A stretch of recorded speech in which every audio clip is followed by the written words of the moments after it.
Here's how to change your cabin filter. It's the same way for all A3s, S3s and RS3s, 8V and 8VS. Begin removing this cover by pushing the plastic.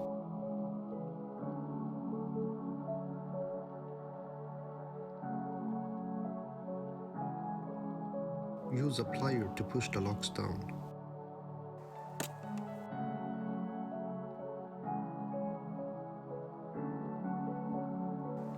The plastic cover will pop out.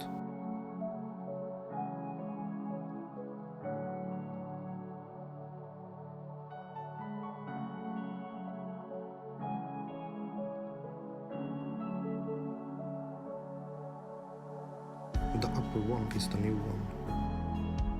Your filter will have an arrow that should be pointing down.